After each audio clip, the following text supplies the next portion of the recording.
When my husband turned our children into torture machines, I swore his experiment would have an unexpected end.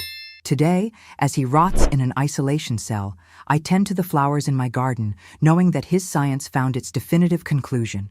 Nobody messes with a mother and gets away with it. Good afternoon, my dear viewers. This is Edith Mae Gunderson, 78 years young, living in a small town in rural Montana. I was born in a simple cabin near Yellowstone, but it's here in this quiet corner of Big Sky country that I found my peace after weathering life's most terrible storm. Looking at me now, just a white-haired old lady tending to my herb garden and baking apple pies for the neighbors who visit on Sunday afternoons. You'd never imagine what these wrinkled hands have done. Folks around here know me as the herb grandma because I understand every medicinal plant in the region. I have a small garden behind my house where I grow a little bit of everything: lavender, chamomile, echinacea, and other herbs that only us country folk know by name. The young people in town always come here for natural remedies when they're feeling under the weather. My home is simple but cozy. A small wooden house painted light blue with white window frames that overlook the creek. I have a colorful rocking chair on the porch where I spend afternoons watching the wildlife come and go. I live alone, but I never feel lonely. My plants and my 3 cats, Patches, Rusty, and Willow, keep me company. And on Sundays, I receive visits from my grandchildren who drive in from Bozeman to see me. What nobody imagines is that behind this sweet grandma is a woman who once faced hell itself. Because, my dears, some people paid dearly for messing with me and those I loved when I was younger. Very dearly. As we say here in Montana, those who poke the bear get the claws. And believe me, some got more than their fair share of claws because of me. If you enjoy my story, don't forget to give it a thumbs up and subscribe to the channel. Each like gives me more strength to continue sharing these stories that have stayed buried inside me for so long. And if you're watching this now, share it with a friend who you know has also been through tough times. And you, my friends who have faced difficult situations, comment below. Do you believe that sometimes you have to take justice into your own hands? Because you see, there are times when neither the police, nor man's justice, nor divine justice can handle the situation. There are times when we ourselves need to settle the score. Speaking of settling scores, get ready, because what I'm about to tell isn't a fairy tale. It's something that happened to me, with these eyes that will someday return to dust, with this body that has carried so much suffering. A story that begins with an innocent girl born on the banks of a Montana creek, but ends with a woman who discovered that even the most fragile being can become dangerous when cornered. Let's go back in time to when I was just a barefoot girl running along creek banks, never imagining that life was preparing me to become my own husband's guinea pig, a man who confused love with scientific experimentation. But before I continue, know one thing. At the end of this story, I wasn't the one who truly understood the meaning of pain. I was born in 1947, at a time when rural Montana was almost forgotten by the rest of America. My parents, George and Irene, were simple country folk who made their living from the land and forest. Daddy was a trapper and hunter who would leave before sunrise with his Winchester rifle and only return when the sky was full of stars. Mama took care of the house and sold natural remedies she prepared herself. It was from her that I learned everything about the healing plants of our region. Our house was at the end of a small settlement near Yellowstone. It was a wooden cabin built solid to withstand the harsh Montana winters. During spring thaws, the creek rose so high we could fish right from the kitchen window. When it receded, it left a muddy yard where we played hide and seek. We were 5 siblings. Me, the oldest, then came Johnny, Isaac, Sarah, and little David. Mornings began with rooster's crow, the rooster Mama raised in the coop next to the kitchen. I would wake up and fetch water from the creek in a bucket while Mama prepared cornmeal mush that we ate with dried venison. Afterwards, I helped look after my younger siblings while Mama ground herbs in the wooden mortar that Daddy had carved. Oh, how happy we were in our simplicity. On hot afternoons, we swam in the creek, trying to catch minnows with our bare hands. Sometimes, we'd go to the nearby forest to pick berries and nuts. Johnny, my brother next in age after me, was the most adventurous. He climbed the tallest trees and swung from branches, shouting that he was the Tarzan of Montana. I tried to imitate him but was never quite as brave. On Sundays, we went to St. Michael's Church in the center of the settlement. After Mass, families gathered in the churchyard for a community potluck where everyone brought what they could. The women exchanged recipes and remedies, while the men talked about hunting and told stories about mountain lions and grizzly bears. It was at one of these Sunday gatherings that I first saw the man who would change my life forever. Everett Maxwell, a stranger who had recently arrived in our settlement. He wasn't like the other men there. He wore round glasses, spoke with fancy words, and always carried a notebook under his arm. They said he was an important scientist who had come to study the plants of the region. I was only 12 when he appeared in our settlement. I remember it like it was yesterday. I was helping serve the cornbread when our eyes met for the first time. He smiled at me in a way that left me both fascinated and frightened. There was something in his eyes, something cold, calculating, as if he were evaluating me, measuring my worth. "What a strong, healthy girl," he commented to my father, as if I were a plant or animal being studied. "She has good physical development for her age, must have exceptional genetics." Daddy, simple as he was, swelled with pride at the doctor from the big city's compliment. Little did he know those words weren't a compliment, but the beginning of an assessment, like a scientist observing an interesting specimen for his experiments. From that day on, Everett began frequenting our home. He brought small gifts: scented soap for Mama, new fishing hooks for Daddy, candies for us children. He said he was interested in the medicinal herbs Mama prepared and spent hours talking with her, noting everything in his notebook. But I noticed his eyes always following me. When I helped Mama grind the herbs, when I carried water, when I played with my siblings. His cold eyes studied me as if I were a math problem to be solved. Over time, he won the trust of the entire family. Daddy considered him a wise and important man. Mama felt honored that a doctor was interested in her knowledge of plants. My siblings adored him because he brought sweets and told stories of the big city. Only I felt that chill in my stomach whenever he was around.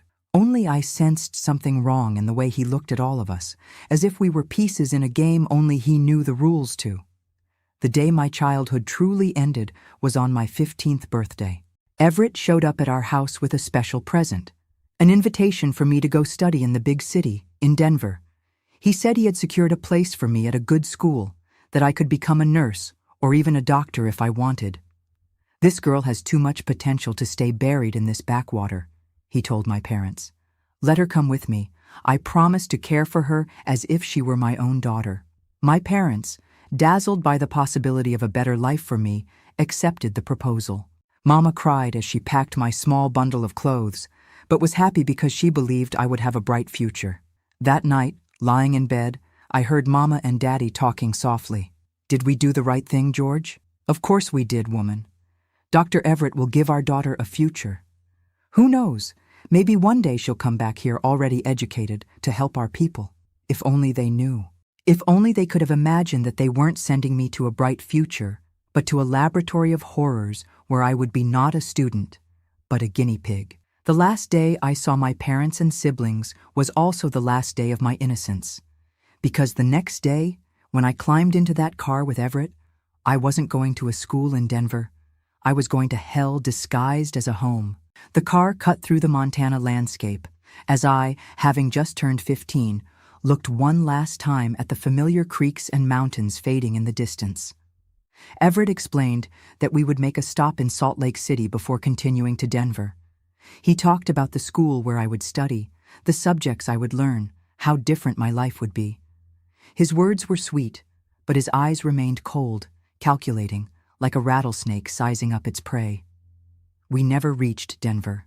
After 2 days in Salt Lake City, we boarded another car, smaller, that followed a remote country road. We arrived at an isolated property surrounded by dense forest. A large wooden house with an annex that looked like a small laboratory. It was there that I met the true face of Everett Maxwell. "Welcome to your new home, Edith," he said, with a smile that didn't reach his eyes. "Here you won't just be a student. You'll be part of something much greater, something that will revolutionize science." That same night, he explained that he was a brilliant scientist, misunderstood by the academic community. He had been a professor of experimental psychology at Cornell University, but was expelled because his methods were too advanced for mediocre minds, according to him.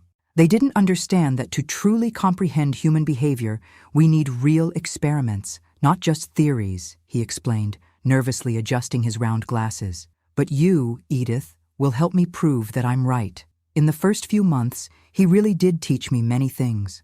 Mathematics, science, history. I learned to read and write better, discovered books and ideas I would never have had access to in our settlement. Everett was a strict teacher, but patient. For a brief moment, I began to think that perhaps he really did want to help me. Then, at 16, I met Arthur, a 19-year-old boy who worked on the neighboring property. We met a few times in secret, exchanged glances, shy smiles. One day, Everett caught me talking with him by the creek. He said nothing at the time, but that night, "You've disappointed me, Edith," he said, with that controlled voice that was more frightening than any shout. "I thought you were different, more intelligent, but I see you're just a country girl like any other, thinking about boys instead of taking advantage of the opportunity I've given you." It was the first time he locked me in the basement, a dark, damp room with only a thin mattress on the floor. I stayed there for 3 days, receiving only water and a little cornmeal. When I came out, I swore to myself that I would never look at Arthur or any other boy again. At 17, what I feared most happened. Everett asked me to marry him. It wasn't a request, really, but an announcement. "We'll get married next month," he declared during dinner. "I've already arranged the necessary documents. Your parents have given their blessing by letter." I doubted my parents really knew what was happening, but I had no way to contest it. I was completely isolated, without friends, without family, with no one to turn to. And so, in 1964, I became Mrs. Edith Maxwell, at 17, married to a 42-year-old man. It was after the wedding that the true horror began. Everett no longer bothered maintaining the facade of a benevolent teacher. He showed me his true project, studying the limits of human resistance to trauma inflicted by close people. "Current science only studies trauma after the fact," he explained, with that maniacal gleam in his eyes. "I want to document the process in real time, with control over all variables." At first, the experiments were simple: sleep deprivation, alterations in diet, social isolation. He meticulously noted each of my reactions in his black-covered notebooks. He measured my blood pressure, collected blood samples, recorded my weight, and even the frequency with which I cried. Then I got pregnant. Everett was ecstatic, not as a happy father, but as a scientist who had just received new equipment. "Perfect," he exclaimed. "Now we can expand the experiment to a second generation. Imagine the possibilities." My first child, Owen, was born in 1965.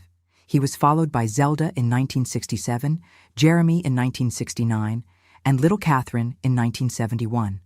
4 children whom I loved more than anything in the world, but whom Everett saw only as new subjects for his sick experiments. When Owen turned 6, Everett announced the new phase of his scientific project. He gathered the whole family in the living room and explained, with the coldness of someone discussing the weather, that we would begin a study on the human spirit's capacity to endure suffering inflicted by loved ones. "Edith will be the main subject of the experiment," he explained to the children.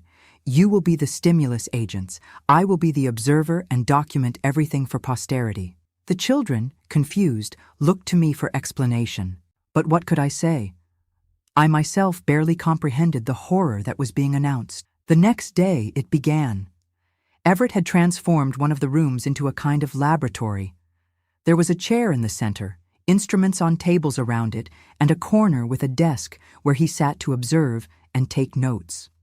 "Owen," called Everett, "today you're going to learn how to apply a controlled, painful stimulus to your mother." My son, at 6 years old, looked frightened at his father, then at me. "I don't want to hurt Mommy," he said, his voice trembling. Everett's smile disappeared. "That's not an option, son. It's science. If you refuse, I'll have to apply the stimulus to you to document the difference in reaction between adults and children." That's how it began. My own son, forced to pinch me, pull my hair, give me small shocks with a device Everett had built. Meanwhile, my husband noted everything. How long it took me to cry, how my skin turned red, how my breathing changed. Over time, the stimuli got worse. Everett taught the children different methods of causing pain, always with that clinical language, devoid of emotion. Apply pressure to this point until your mother emits a sound of discomfort.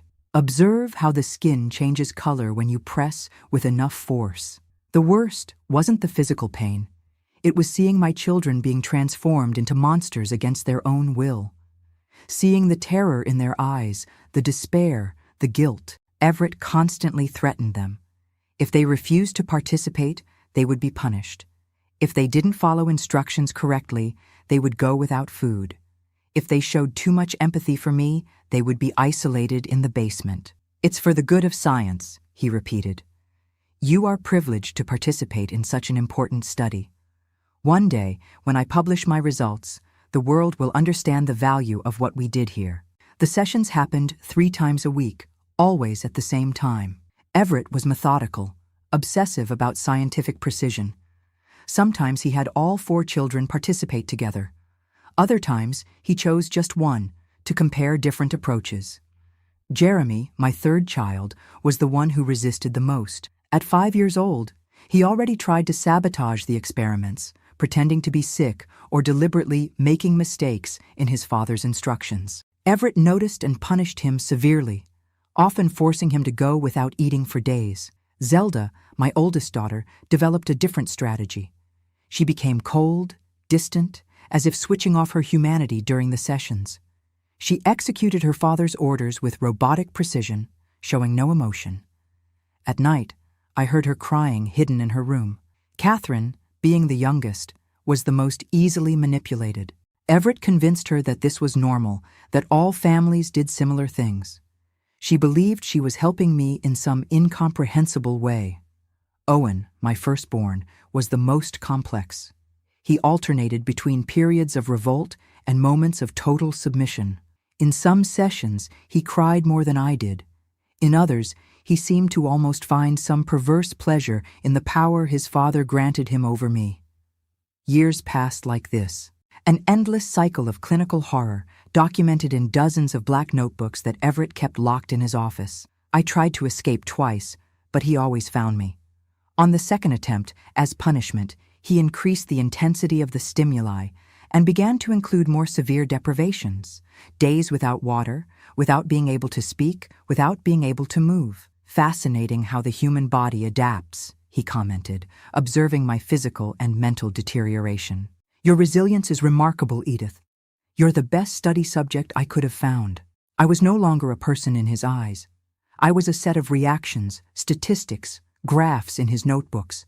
And my children, my poor children, were becoming smaller versions of him, cold scientists faced with the suffering of others. Until one night in 1977, when I was 30 years old and had been living in that hell for 15 years, I noticed something different in Owen's look. Then 12 years old. A flash of consciousness, of humanity, reclaimed. It was at that moment that I understood. If I wanted to survive, if I wanted to save at least one of my children, I would need to do something much more drastic than just try to escape. That night, lying in bed after another experiment session, I made a promise to myself. Everett Maxwell would pay for every second of pain he caused me and my children, and I would use all the patience I had learned in years of suffering to plan my revenge with the same scientific precision that he so valued. The anger didn't arise in me suddenly. It grew slowly, like one of those Montana plants that seem harmless on the surface, but whose roots spread silently until they dominate everything around them. Each experiment session, each cold note in Everett's notebook, each tear from my children added more fuel to this fire that burned within me. In the early years, my anger was chaotic, explosive. I screamed, begged, threatened. I tried to attack Everett once, during his sleep. He woke up, immobilized me with ease, and the next day created a new experiment to measure the subject's aggressiveness when provoked. It was the worst session of all. He made Jeremy, then just 6 years old, hold my arms, while Owen applied shocks of increasing intensity until I passed out. Fascinating. Everett murmured when I regained consciousness. Extreme anger completely altered your pain resistance patterns. It was at that moment that I understood. My uncontrolled anger was just more data for his experiments. He fed on it, studied it, documented it. If I wanted to survive, if I wanted to save my children, I would need to transform this anger into something different. Something cold, calculated, patient. Something he couldn't detect and study. From that day on, I began to change. Externally, I became more submissive, more resigned. I stopped openly resisting the experiments. Everett noticed the change and was initially disappointed. He even increased the intensity of the stimuli to provoke more intense reactions. But eventually he accepted that he had reached a new stage of the experiment. The complete breaking of the subject's will. Little did he know that, inside, my will was stronger than ever. While he thought he had broken me, I was merely channeling my anger toward a higher purpose. Each pain, each humiliation was carefully stored in my memory, not to feed blind hatred, but to strengthen my determination. At night, when everyone was asleep, I practiced breathing techniques I had learned from my mother. I focused on emptying my mind, on separating consciousness from physical pain. This allowed me to endure the increasingly severe experiments and, at the same time, observe everything with clarity. Everett's routines, his weaknesses, my children's behavior patterns. I realized that Owen, my firstborn, was at a critical age. At 12 years old, he had participated in the experiments for so long that he risked completely normalizing that sick situation. But I also noticed that, unlike Zelda, who had become emotionally disconnected, or Catherine, who naively believed her father's justifications, Owen still had moments of doubt, of internal conflict, small hesitations before following his father's orders, furtive looks of guilt after the sessions. It was on him that I decided to focus my efforts. If I could reclaim the humanity of at least one of my children, perhaps I would have a chance to escape that hell. I began to establish silent communication with Owen. Small gestures when Everett wasn't looking. A gentle touch on the hand. A meaningful look.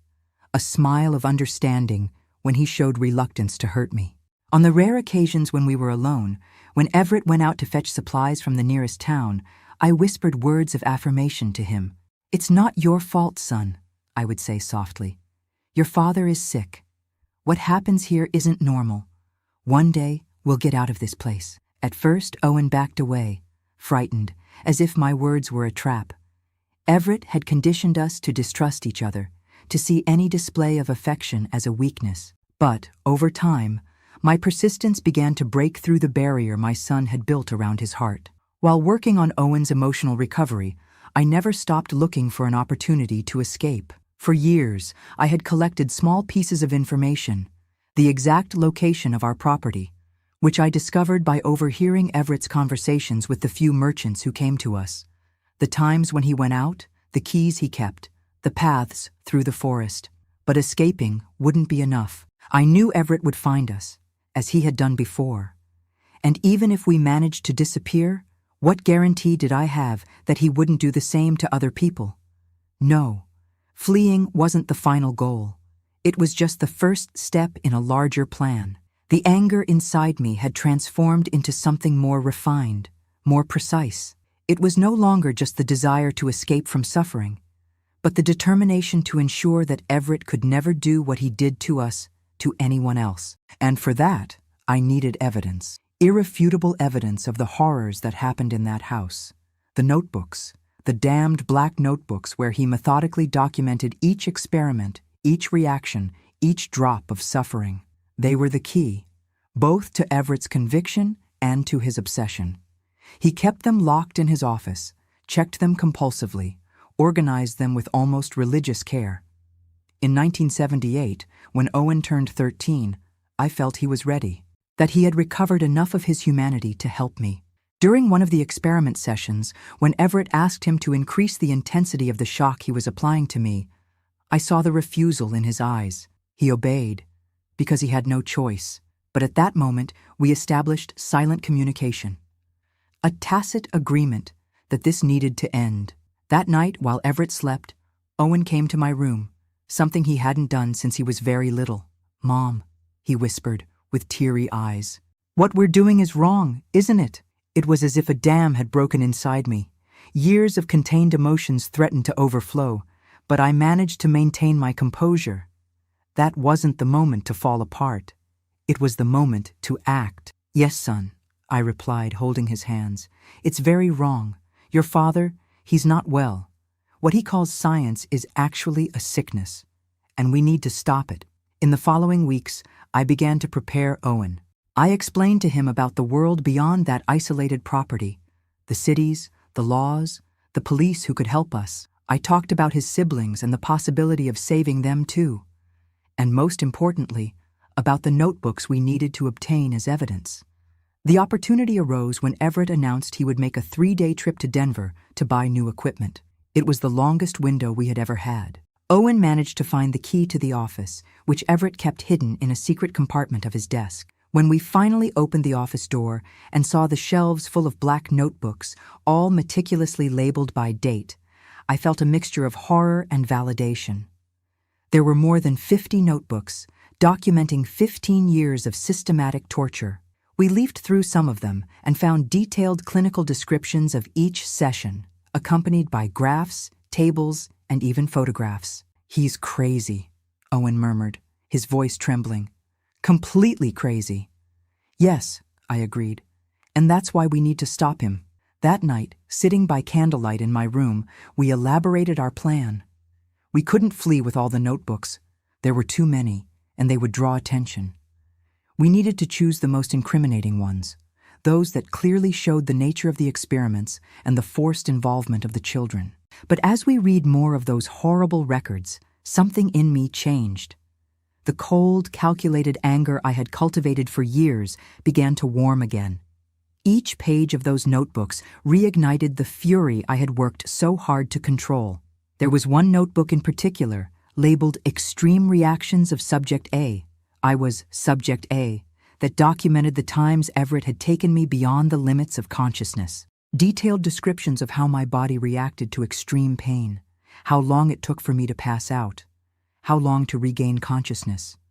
All noted with the precision of someone recording the temperature on a thermometer.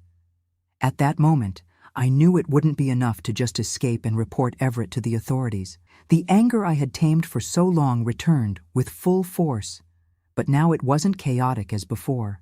It was focused, directed, relentless. "We'll do more than just flee, Owen," I said, closing the notebook. "We'll ensure your father never does this to anyone again."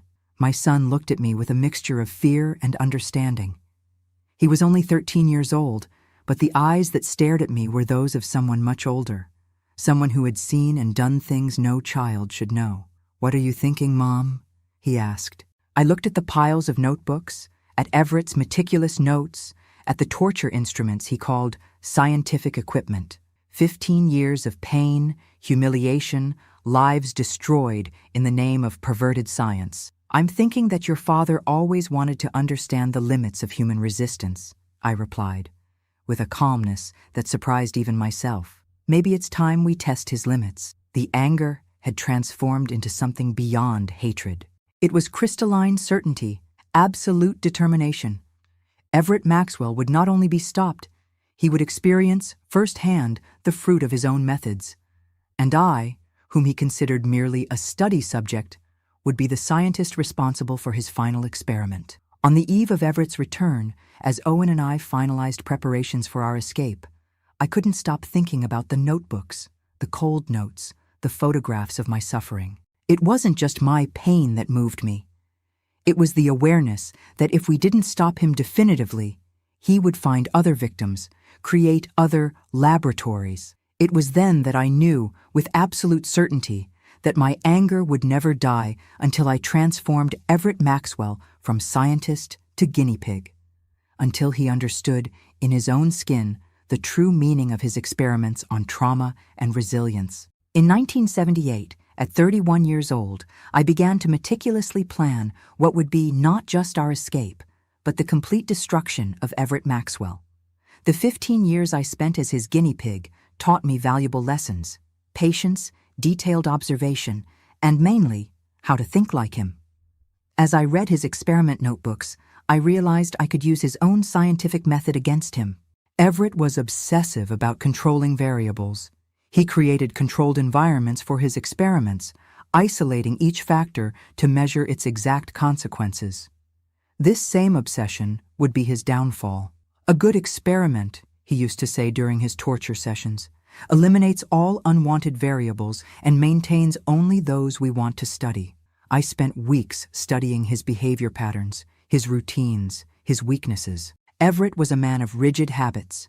He woke at 5:30 every morning, had coffee precisely at 6:15, worked in his office until noon, had lunch at 12:30, conducted experiments from 2 to 4 p.m., and at night reviewed his notes while drinking exactly 2 fingers of whiskey before sleeping at 10 p.m. His predictability would be my first ally. The second would be his pride. Everett had absolute confidence in his intellectual superiority. He believed that no one, especially a country girl without formal education like me, could surpass him in intelligence or planning. The third ally would be his own obsession. The experiment notebooks were his most precious treasure, the proof of his life's work. He checked them compulsively, constantly reorganized them, talked about how one day they would be studied at the greatest universities in the world. With Owen's help, who was now completely on my side, I began to map the property. Our laboratory was approximately 25 miles from the nearest town, Pinewood. The only access route was by car along a private road that Everett kept gated. "We need the most incriminating notebooks," I explained to Owen, "and we need to ensure he can't follow us when we flee." But as our plan developed, I realized it wouldn't be enough to just escape with the evidence. The anger that boiled inside me demanded more. I wanted Everett to feel in his own skin at least a fraction of what he put us through. During his trips to Denver, I began to experiment with the herbs that grew on the property. My mother had taught me about medicinal plants, but also about those that could cause different effects on the human body. I began to discreetly cultivate some of these plants in hidden corners of the land, away from curious eyes. In particular, I found a plant that country folk called sleep root, traditionally used in small doses to treat insomnia, but which in larger quantities caused temporary paralysis, leaving the person conscious but unable to move. It was perfect for what I was planning. Owen noticed my experiments with the plants and became concerned. "Mom, what exactly are you doing?" he asked one afternoon, as I ground leaves in an improvised mortar. "I'm creating a tool, son," I calmly replied. "Just as your father has his tools for experiments, I need mine to ensure our safety." I knew I needed to be careful with Owen. He was willing to help with the escape, to take the notebooks as evidence to the authorities, but I wasn't sure if he would agree with the rest of my plan. So I kept certain parts to myself. Over the months, I refined the sleep root extract until I obtained the exact concentration that would cause the desired effect without fatal risks. I tested small doses on myself to understand precisely how it worked, how long it took to take effect, how long the paralysis lasted. In parallel, I worked with Owen on the logistics of the escape. We determined that the best occasion would be during Everett's next trip to Denver, scheduled for November 1978. He would go to buy new equipment and would be gone for 3 days. "We'll take the small car," I planned with Owen. "Not his main car," he would notice immediately. "The old farm truck is slower, but we can drive it through the back roads where the main car can't go." I carefully calculated the time needed to drive to Pinewood, about 3 hours if we maintained a steady pace. From there, we would catch a bus to Denver, where we would look for the police. But our plans changed drastically when in October 1978, Everett announced an evolution in his experiments. "The time has come to test more extreme limits," he declared during dinner, with that maniacal gleam in his eyes that I knew all too well. "Until now, we've documented Subject A's response to physical and psychological pain at controlled levels. But true science needs to go beyond." He explained, with the coldness of someone discussing the weather, that the next sessions would involve severe stimuli with risk of permanent damage. He showed a new set of instruments he had created, capable of causing more serious injuries. "Naturally," he added, sipping his water, "we'll need control subjects for comparison. Zelda and Jeremy will participate in this phase as secondary guinea pigs." I felt my blood freeze in my veins. It was one thing for him to torture me. I had learned to endure, to survive. It was completely different for him to expand the experiments to include my other children, not just as stimulus applicators, but as direct victims. That night, after everyone went to sleep, Owen came to my room, pale and trembling. "Mom, he's really going to hurt Zelda and Jeremy," he whispered. "We have to do something now. We can't wait until November." He was right. Our timeline needed to be accelerated. But the urgency also meant more risks, less preparation, and mainly, less chance to execute the part of the plan I kept secret. My personal revenge against Everett. In the following days, I refined the final details of the plan. I selected the most incriminating notebooks, those that documented most clearly the nature of the experiments and the forced involvement of the children. Owen managed to hide a small waterproof bag near the road with some basic supplies for the journey. The hardest part was deciding about Zelda, Jeremy, and Catherine. Ideally, we would take them all with us. But Zelda, at 11 years old, had become almost an extension of Everett. She followed his orders without question, had internalized his distorted vision of science. Jeremy, at 9 years old, alternated between periods of open revolt and terrified submission. And Catherine, at only 7 years old, hardly knew another way of life beyond that laboratory of horrors. "We can't risk telling them," I explained to Owen. "Zelda might warn your father, and the younger ones might let something slip unintentionally." The decision to leave just the two of us, with the promise to return to rescue the others as soon as the authorities were alerted, was the most painful I ever made. But I knew it was our best chance. However, there was something more that I didn't share with Owen, something I planned for the night before our escape. In the previous weeks, I had prepared a sufficient quantity of sleeproot extract. The plan was simple. On the night before we left, I would put the extract in the whiskey Everett drank before bed. When he was paralyzed, conscious but unable to move or speak, I would take him to the laboratory. There, I would tie him to the same chair where he tortured me for years. And then, with the same scientific coldness that he so valued, I would conduct my own experiment. I would use his own instruments, his own methods. I would document each reaction, each drop of sweat, each change in breathing. I wanted him to understand, firsthand, what it meant to be reduced to a study subject. I didn't plan to kill him. That would be too merciful. I wanted to leave him alive, but marked just as he marked me. I wanted him to spend the rest of his life in a prison, remembering the moment when the roles were reversed, when the guinea pig became the scientist. I mentally rehearsed each step of this plan. I imagined myself speaking with the same clinical voice he used. "Now we'll document Subject B's response to painful stimulus applied to Region X. Observe how the skin changes color, how the breathing becomes irregular." On the eve of the day we had chosen to flee, I made the final preparations. I checked the bag with the selected notebooks, the supplies hidden near the road, the state of the truck that would determine our escape route, and of course, the bottle with the sleeproot extract, carefully hidden in a secret pocket of my dress. As I prepared dinner that night, I observed Everett in his office, organizing his precious notebooks, completely oblivious to what awaited him. He believed he had absolute control over our lives, over our bodies, over our minds. It never occurred to him that I might be planning something beyond submission. I put the last utensils on the table, called the children for dinner, and mentally revisited every detail of my plan. In a few hours, the roles would be reversed. In a few hours, Everett Maxwell would discover the true meaning of his own science. In a few hours, 15 years of contained anger would find its perfect expression. It was October 17th, 1978, a typical chilly night in Montana. The clock marked 9:43 p.m. when I put 3 drops of sleeproot extract in Everett's whiskey. I observed from afar as he, following his immutable routine, sat at his desk to review his notes for the day. As always, he took the first sip distractedly, without taking his eyes off the notebooks. At 31 years old, after 15 years of torture, I was finally about to turn the tables. "Mom," whispered Owen behind me in the dark hallway. "Everything's ready.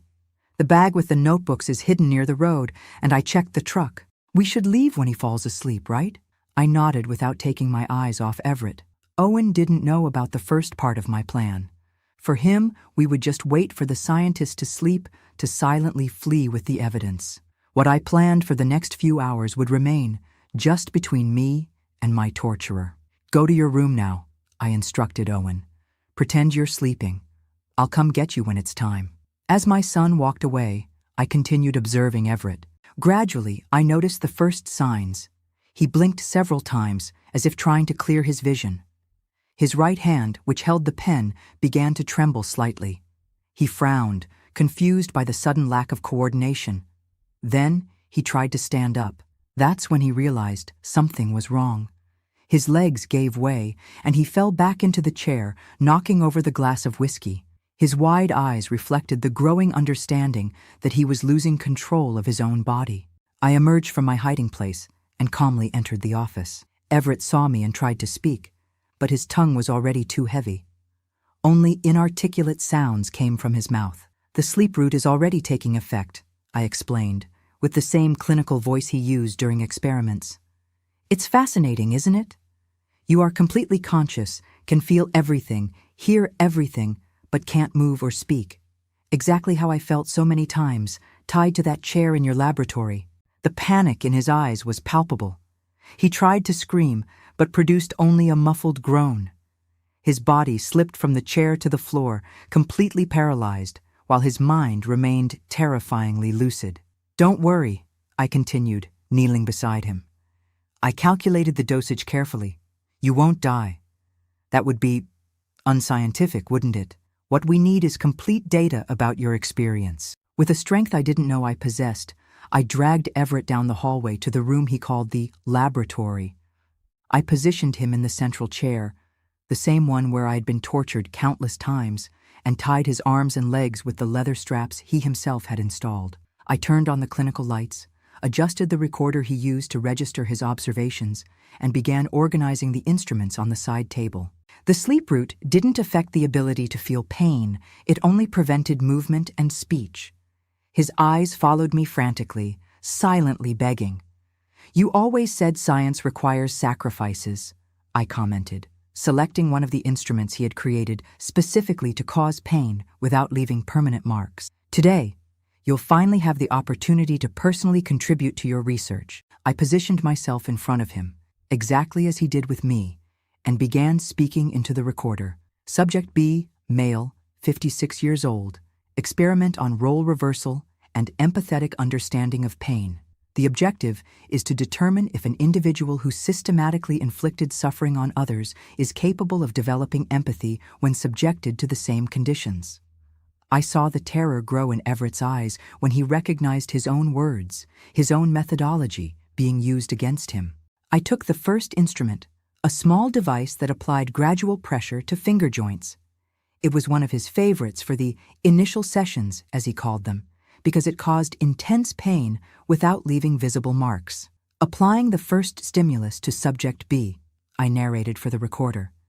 Observing the initial physiological response, as I applied the device to Everett's index finger, I saw the same reactions he documented in me. Pupil dilation, instant sweating, accelerated breathing.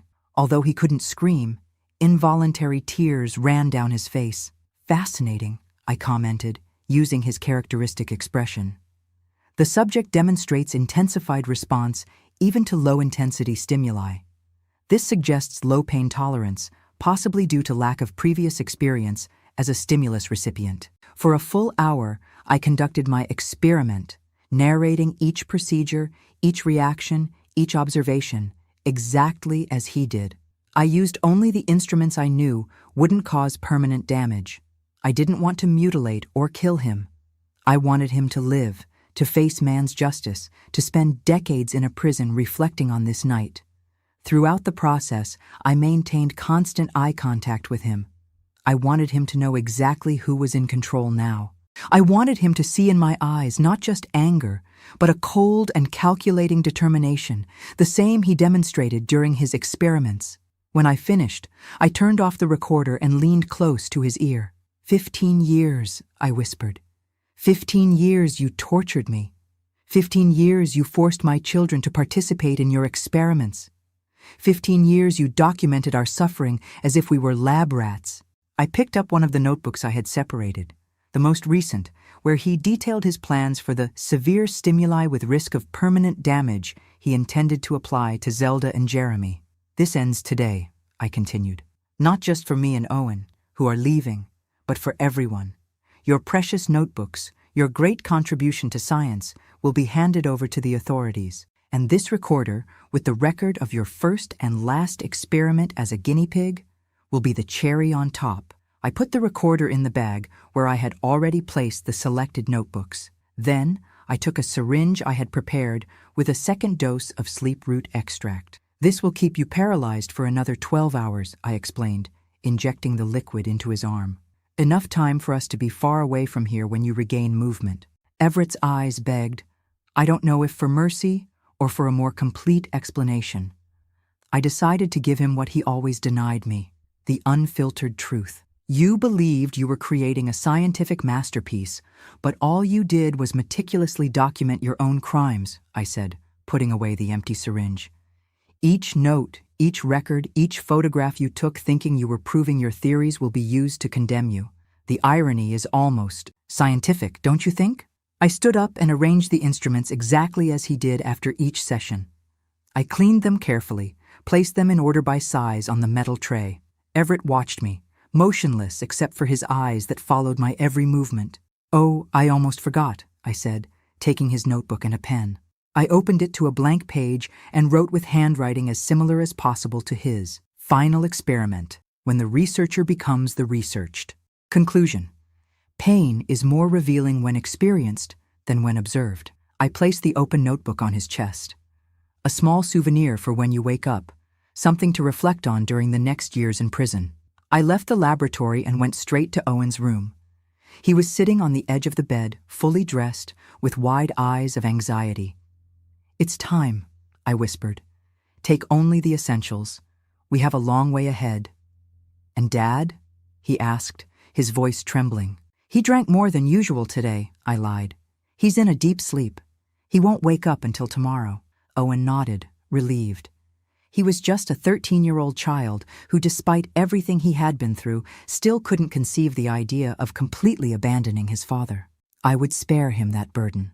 What happened in that laboratory would remain between me and Everett. Before we left, I stopped at the door of my other children's rooms. Zelda slept curled up, as if even in dreams she was protecting herself. Jeremy was sprawled on the bed, snoring softly. And Catherine, my little one, hugged the small cloth doll I had made for her. We'll come back for you, I silently promised. Sooner than you imagine. Owen and I silently left the house. The night was clear, with millions of stars shining over the Montana forest. We retrieved the bag with the notebooks and the recorder I had hidden near the road and boarded the small farm truck. Drive as quietly as possible until we're far enough away, I instructed Owen. By dawn, we'll be close to Pinewood. As we drove along the dark roads, I looked back one last time. The laboratory house was silent, with only one light on, the one in the office where Everett had begun his night, without imagining how it would end. I felt a strange mixture of emotions: relief for finally escaping, pain for leaving 3 children behind, and a somber satisfaction for having, finally, reversed roles with my torturer. The following hours were of concentrated silence, both driving with all the strength we had, following the road I had studied so many times in my mind. The sky began to lighten when we sighted the first houses of Pinewood. We made it, Mom, whispered Owen, with tears in his eyes. Yes, son, I replied. But this is just the beginning. We parked at a small gas station and went directly to the local sheriff's office. Sheriff Tom Walker, a middle-aged man, received us with initial suspicion that soon transformed into horror as we began to tell our story. Ma'am, these are very serious accusations, he said, leafing through one of the notebooks we had brought. His face paled with each page. This is the complete documentation of the experiments my husband conducted on me and forced my children to participate in, I completed. And there's more. Much more. I placed the recorder on the table and pressed the play button. Everett's voice filled the room, coldly detailing one of the cruelest experiments. The sheriff turned off the device after a few minutes, visibly disturbed. And your other children are still there with him? Yes, I replied. That's why we need to act quickly. In the following hours, the small Pinewood Sheriff's Office transformed into the center of a police operation. Reinforcements were called from Denver, statements were taken, and a team was organized to rescue my other children and arrest Everett. Owen and I were taken to a small local clinic for examinations. The doctor, a young recent graduate, couldn't hide his shock at seeing the scars on my body, physical marks of years of experiments. "I've never seen anything like this," he murmured, documenting each mark for the police report. By nightfall, we received the news. The police had arrived at the property, found Everett still tied to the laboratory chair, and rescued the 3 children. They were all on their way to Pinewood. When I finally saw them entering the sheriff's office, I couldn't contain my tears. Zelda, Jeremy, and Catherine seemed confused, frightened, but unharmed. They ran into my arms, even Zelda, who in recent years had become so distant and cold. "He said you had abandoned us," sobbed Zelda, "that you didn't want to be part of the family anymore." "Never," I replied, hugging them tightly. "We left to seek help, to end that nightmare once and for all." Over my children's heads, I saw when 2 police officers brought in a handcuffed Everett. He seemed smaller somehow, without his white coat and authoritative posture. Our gazes met, and I saw something I had never seen before in his eyes: fear, genuine fear of me, the woman he thought he had completely broken, but who ended up being his downfall. "That man," began Sheriff Walker, approaching us. "He's not a man," I interrupted. "He's a monster disguised as a scientist, and now the whole world will know it." In the following weeks, the case gained national repercussion. Journalists from all over America came to Denver, where we were staying under police protection, to hear the story of the Montana Laboratory of Horrors, as it was called by the press. Everett's notebooks were examined by specialists who confirmed the authenticity of the records. The recordings, both those made by him over years and the one I made on the night of the escape, were attached to the case.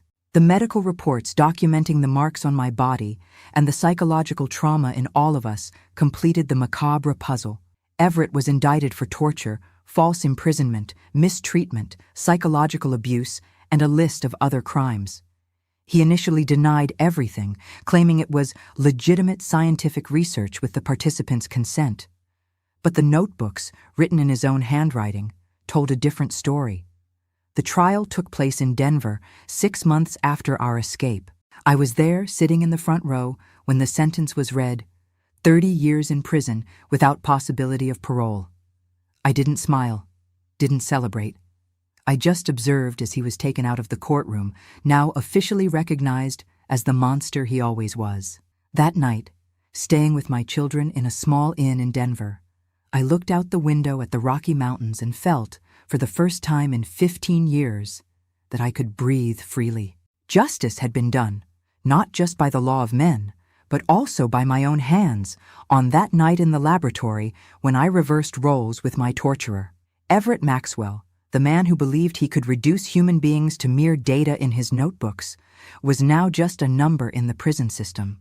And I, the guinea pig he thought he had completely broken, was responsible for his fall. After the trial, in 1979, we began a completely new life. With the money from the sale of Everett's property, which came to us after the divorce, and a small indemnity from the state, we moved to Parentons, Montana. I chose this town because it was far enough from our painful memories, but still within the Montana region that, despite everything, was our home. We bought a simple wooden house painted light blue with a view of the creek. In the first few months, we all slept in the same room. The 5 of us piled on mattresses on the floor, unable to bear separation, even if just by a wall. The fear that Everett would somehow escape and find us haunted our dreams. But gradually, with the certainty that he was securely locked in a maximum security prison in Denver, we began to relax. The children were enrolled in the local school, for the first time in their lives for the younger ones. I found work as an assistant at the town pharmacy, where my knowledge of medicinal herbs was valued. The most surprising transformation was in my sleep. For 15 years under Everett's domain, I could barely close my eyes without being assaulted by nightmares. I would wake up screaming in a cold sweat, reliving the experiment sessions.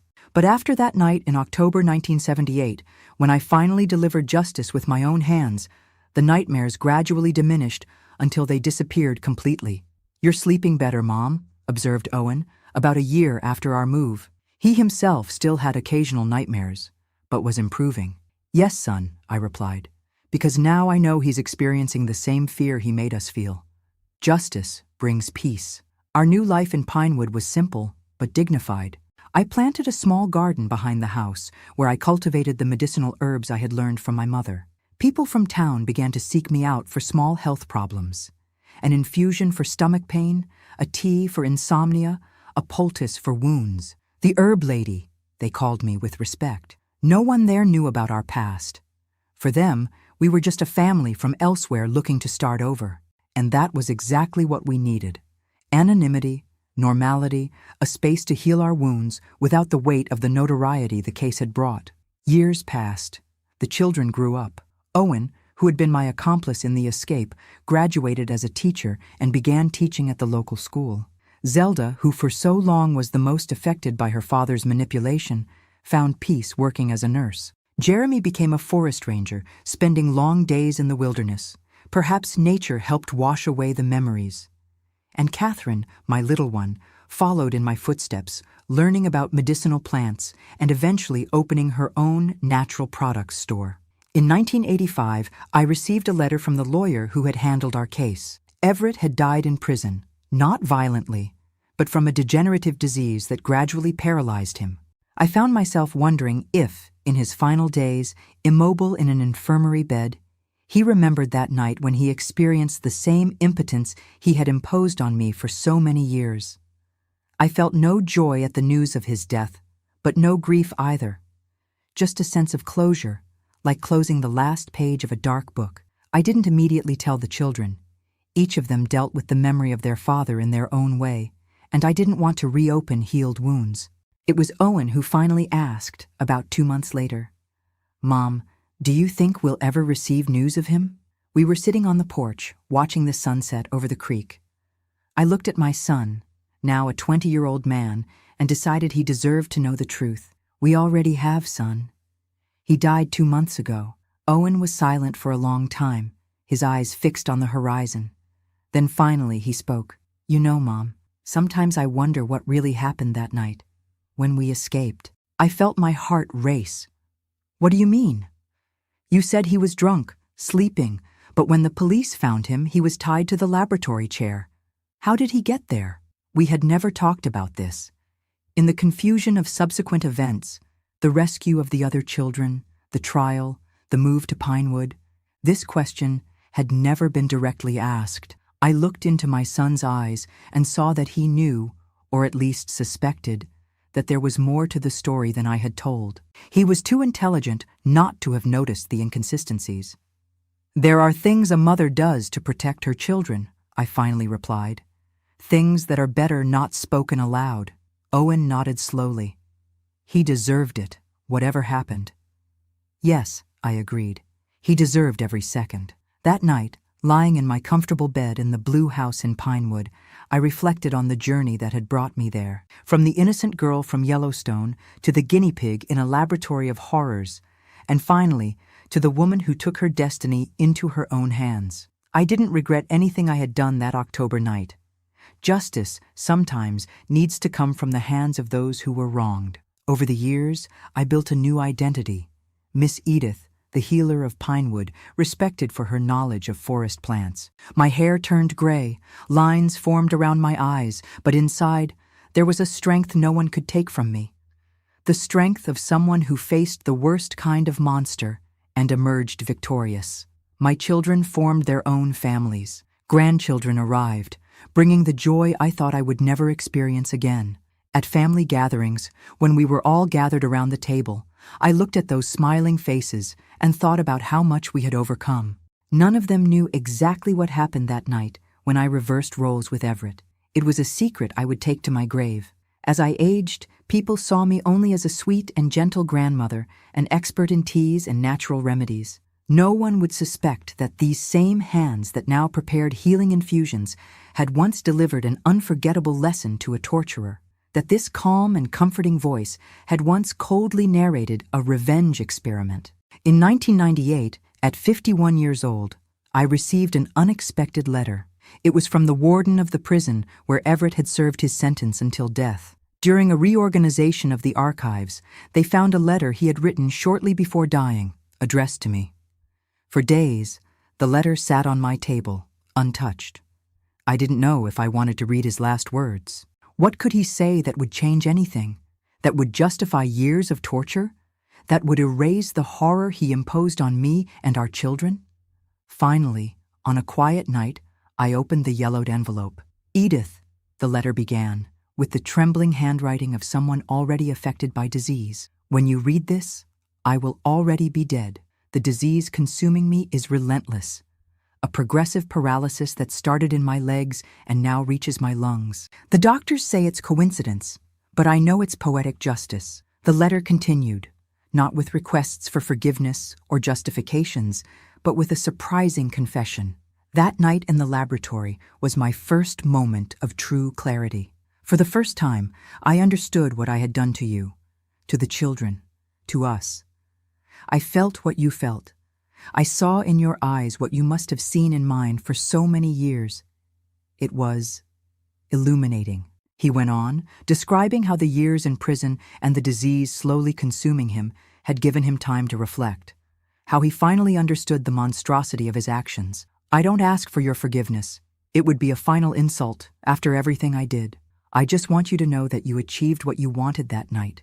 You not only punished me, but made me understand. And that understanding has been my true prison since then." The letter ended with a line that made my heart stop for an instant. "Your final experiment was the only one that produced valid scientific results. Pain truly is more revealing when experienced than when observed." He had read what I wrote in his notebook that night, and apparently had understood the lesson. I burned the letter that same night. There was no reason to keep his words, to give him any space in my current life. But somehow, knowing that he had understood, that my act of revenge had penetrated his distorted mind and brought clarity, brought a final satisfaction I hadn't expected to feel. In the years that followed, I continued my peaceful life in Pinewood. The herb lady became the herb grandma as white hair completely dominated my head. My grandchildren grew up hearing stories about Montana plants and Native American legends, never about laboratories of horror or cruel experiments. That past was buried as deeply as Everett. The peace I found didn't come from forgiveness. I never forgave Everett and never felt the need to do so. It came from the certainty that justice had been done, by my own hands and by the laws of men, that my children were safe, healed as much as possible from the scars they carried, and that I had survived, not just as a victim, but as the architect of my torturer's downfall.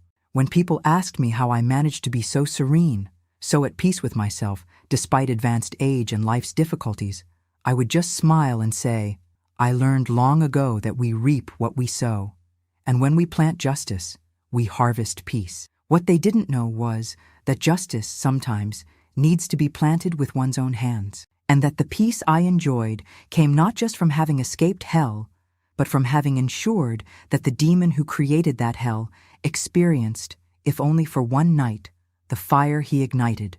Well, my dears, who have followed my story to this point, many years have passed since those dark days. Today, at 78 years old, sitting on the porch of my little blue house in Pinewood, I see the creek follow its eternal course and think about how life is also like that, always moving forward, regardless of the obstacles it finds along the way. You who have heard me tell this story might be wondering why, after so long, I decided to share these intimate and painful moments of my life. The answer is simple. Because there are women, men, and children who are, at this very moment, trapped in their own laboratories of horror. People who suffer silently, who see no way out, who believe their fate is sealed by the hand of a torturer.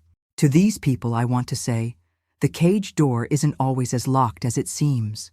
Sometimes the key is right in front of us, disguised as courage, determination, or even anger. A cold, calculated anger that can be transformed into action. Sometimes, my dears, justice doesn't come from the state or from God. Sometimes we have to make it ourselves. I'm not here to say what's right or wrong in the eyes of the law or religion. I'm here to tell my truth. That when the system fails, when there's no one to turn to, when we're cornered in a monster's laboratory, it is our right, perhaps even our duty, to seek justice with our own hands. For women who suffer in silence, who carry invisible marks of daily abuse, who have their souls slowly crushed by men who think they own their bodies and minds, you are stronger than you think. The oppressor only has power as long as we believe in his power. The moment we decide we're no longer going to accept, no longer going to tremble, no longer going to bow, at that moment, we begin to dismantle the laboratory that imprisons us. I never regretted what I did that night in October 1978. I never had a single sleepless night wondering if I had done the right thing, because I knew, deep in my heart, that some people need to pay for what they do. That some acts are so monstrous they demand a response in kind.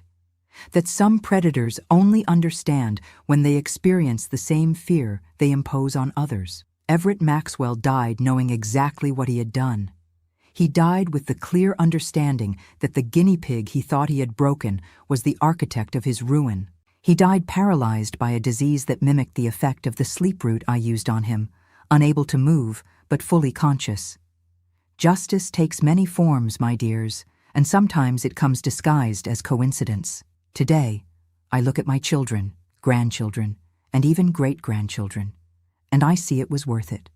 Worth every drop of sweat, every tear, every moment of fear during the escape, every night planning revenge, because they are alive, free, and, as much as possible, healed. Because I broke the cycle of abuse that could have continued for generations. If you know someone who hurt a child, a woman, an innocent person, remember my story. Remember that justice doesn't always come from a courtroom, from a police station, from a judge in a robe. Sometimes, justice comes from the calloused hands of a woman who decided enough was enough, who decided to transform 15 years of pain into a single night of role reversal, who decided her torturer needed to understand, in his own skin, the true meaning of his experiments. Share this video so more people know that justice can come in unexpected ways. And if you've made it this far, write in the comments, "Justice was served." That shows me who really understood my message. I'm not ashamed to say I delivered justice with my own hands. I'm not ashamed to admit I saw terror in Everett's eyes that night and felt satisfaction. I'm not ashamed to confess that, when I learned of his death by progressive paralysis, I thought, life's sleep route finally caught up with him. Because, my dears, what he never knew is that on that night, when I applied to him the same instruments he used on me for years, I wasn't just seeking revenge. I was closing a chapter. I was ensuring that even if he escaped prison one day, he would never have the courage to approach me or my children again.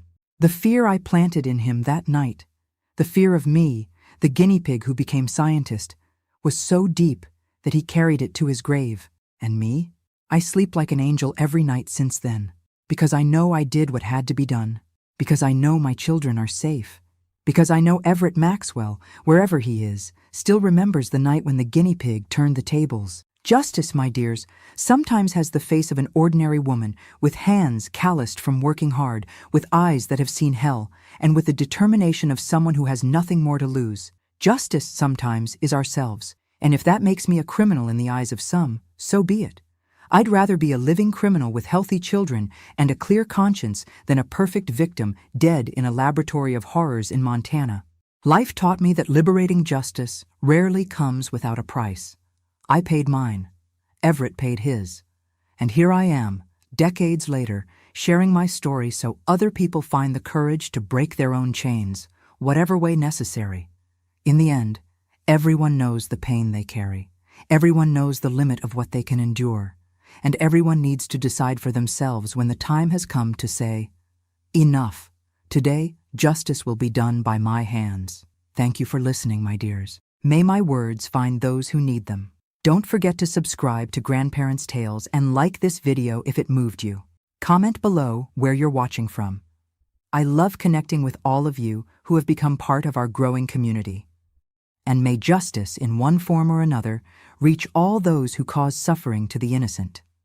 Because in the end, as we say here in Montana, not every rattlesnake dies from a gunshot. Some die strangled by their own body when they try to swallow prey larger than they can digest. Everett tried to swallow me, and he choked on his own evil.